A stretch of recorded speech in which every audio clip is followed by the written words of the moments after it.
I'm done trying to make y'all comfortable. For the record, you ain't trying to grow, then it's done for you. For the record, lab on me going all the way. For the record, ain't trying to link, no time to waste. For the record, for the record.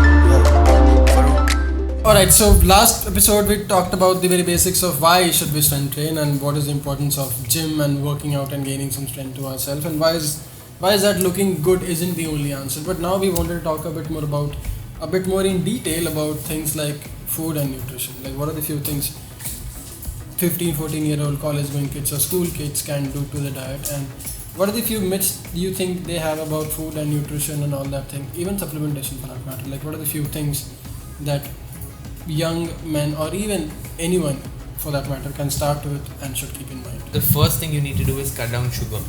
Okay. On a day-to-day basis, the amount of sugar that people consume is extremely alarming, and this in turn will have a direct impact on their health, which can cause a lot of problems in the long run. Okay. Which is why you need to make sure that you cut down your sugar intake significantly. Okay. And sugar does not just mean, by sugar I don't just mean refined sugar. There are various types of sugar, and we're exposed to different kinds of information that state that, oh no, this kind of sugar is better than that. This kind of sugar is better than that. See, at the end of the day, like a lot of people tell that don't have table sugar, but have jaggery. It's a better alternative. I mean, it's a slightly better alternative, but it's at the end of the day, it's going to do the same kind of damage in the body the way sugar is going to do. So you need to be extremely aware of what you're putting inside your body and consult the right people who know what they're talking about. That's tip number one. Okay. That you need to first cut down sugar, cut down your intake of sugar, and you will start seeing difference immediately in your physique, in your lifestyle, your energy levels, because sugar is something which completely messes your entire system. And that's the number one thing that I would advise everybody to follow. Let's say I'm this skinny small guy. If I have to be on a diet that will help me gain weight or gain muscle, what kind of a diet should I be on? Like what are the few things I as a skinny man should keep in mind when I'm trying to make a diet for myself? See, when a nutritionist gives the diet plan, the most the most ideal aspect that we look forward to, the first aspect that we look forward to is whether you're in a caloric surplus or a deficit based on your goal. Whether if your goal is to gain muscle, then you need to be in a surplus. If your goal is to cut down fat, then you need to be in a deficit. So surplus deficit is the first priority. Now that is step one. Step two is, where are these calories coming from? Your macronutrients. You need to make sure that it's not as simple as calories in versus calories out, but it's a lot more than that. Yes, calories in versus calories out is universal, it is true, but you also need to make sure that these calories are coming from the right sources. Your protein intake, your carbohydrate intake, your fat intake, the right blend of all of these based on your lifestyle and goals is a must. I would say number one, take care of your protein intake. The minimum requirement of any individual would be about 1 gram per kilo of body weight. Okay, and if somebody is watching this as a vegetarian, then how would they go about that? See, vegetarians today have a lot of options. People think that, just because I'm a vegetarian, I don't think I can build the kind of physique I want to. Yes, it's a little difficult when compared to a non-vegetarian. You need to accept that because your options are limited, but they are not, the options are limited, but they're still there. You have good sources of protein. For example, vegetarians can go for paneer. Vegetarians can go for whey protein. Vegetarians can go for soya. Vegetarians can go for tofu.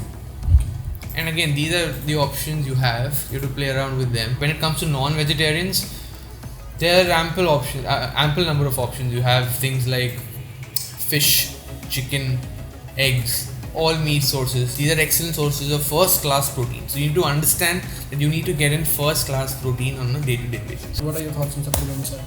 See, supplements, the word itself means supplementing your diet. Supplements are basically needed when your major source of nutrition, basically your meals that you're eating, are not enough to meet the standard requirement. That's the reason why you have supplements. They supplement the main diet, right? And that forms your entire diet. It's not a compulsion, but let's just say that as we keep evolving in terms of our progress physically, then our body's needs also keep increasing. And given the lifestyle we have today, we cannot get a lot of these things, a lot of these nutrients from everything that we're eating. So the misconception people have is that, oh, protein shakes are gonna cause kidney problems. It is not good for your health.